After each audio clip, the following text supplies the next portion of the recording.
സംസ്ഥാന സർക്കാരിന്റെ സാമൂഹ്യ സുരക്ഷാ ക്ഷേമ പെൻഷൻ ഗുണഭോക്താക്കൾക്ക് വമ്പൻ സന്തോഷ വാർത്ത. ഗുണഭോക്താക്കൾക്ക് മാർച്ച് ഏപ്രിൽ മാസങ്ങളിൽ കൂടുതൽ ആനുകൂല്യങ്ങൾ എത്തിച്ചേരും.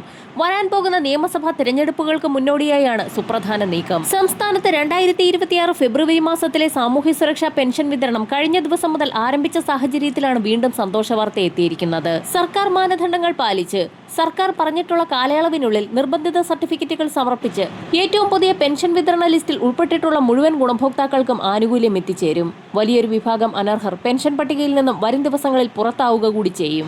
അനർഹരായവരെ കണ്ടെത്തി ഇതുവരെ കൈപ്പറ്റിയ പെൻഷൻ 18% പിഴപ്പലിശയടക്കം തുക തിരികെ പിടിക്കുന്ന നടപടികൾ ആരംഭിച്ചിട്ടുണ്ട്. പെൻഷൻ തുക വർദ്ധിപ്പിക്കുമ്പോൾ അർഹരായ ഗുണഭോക്താക്കൾക്ക് പരമാവധി 2300 മുതൽ 2500 രൂപ വരെ എത്തിച്ചേരുമെന്നാണ് റിപ്പോർട്ടുകൾ സൂചിപ്പിക്കുന്നത്. ഫെബ്രുവരി മാസത്തിലെ പെൻഷൻ തുകയുടെ വിതരണം സംസ്ഥാനത്ത് സജീവമായിരിക്കുകയാണ്. പെൻഷൻ തുകയുടെ രണ്ടാം ഘട്ട വിതരണം നാളെ മുതൽ സംസ്ഥാനത്ത് ആരംഭിക്കും. ബാങ്ക് അക്കൗണ്ടുകളിൽ തുക സ്വീകരിക്കുന്ന ഗുണഭോക്താക്കളിൽ ഒട്ടുമിക്ക ആളുകൾക്കും തുക എത്തിച്ചേർന്നിട്ടുണ്ട്. തുക എത്തിച്ചേരാത്തവർക്ക് നാളെ മുതൽ അക്കൗണ്ടുകളിലേക്ക് തുക എത്തിച്ചേർന്നു തുടങ്ങും.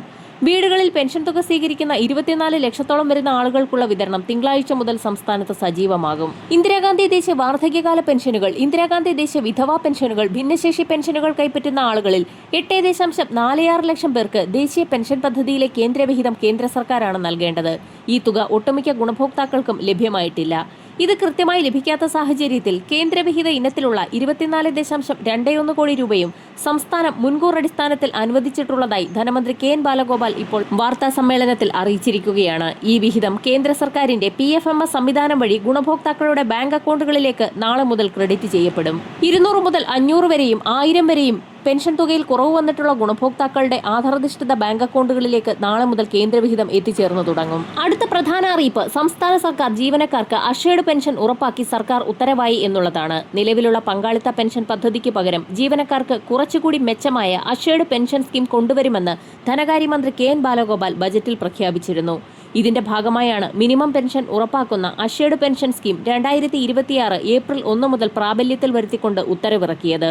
2026 ഏപ്രിൽ 1 മുതൽ സർവീസിൽ പ്രവേശിക്കുന്നവർക്ക് അഷേർഡ് പെൻഷൻ സ്കീമോ നാഷണൽ പെൻഷൻ സ്കീമോ തിരഞ്ഞെടുക്കാം.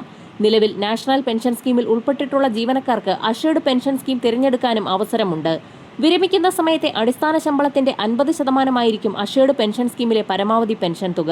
ഇത് സംസ്ഥാന സർക്കാർ അനുവദിച്ചിട്ടുള്ള ശമ്പള സ്കെയിൽ അടിസ്ഥാനമാക്കിയായിരിക്കും കണക്കുകൂട്ടുക. ക്ഷാമാശ്വാസവും ഇതിനോടൊപ്പം ഉണ്ടാകും. പരമാവധി പെൻഷൻ ലഭിക്കുന്നതിന് 30 വർഷത്തെ സേവനം പൂർത്തിയാക്കിയിരിക്കണം. പദ്ധതിയുടെ എല്ലാ വിശദാംശങ്ങളും അടങ്ങിയ ഉത്തരവുകൾ പ്രത്യേകമായി ഇറക്കും. വരും ദിവസങ്ങളിൽ കൂടുതൽ പ്രഖ്യാപനങ്ങൾ പുറത്തുവരും. വരും മണിക്കൂറുകളിലെ സർക്കാർ അറിയിപ്പുകൾക്കായി ചാനൽ സബ്സ്ക്രൈബ് ചെയ്യാൻ മറക്കാതിരിക്കുക.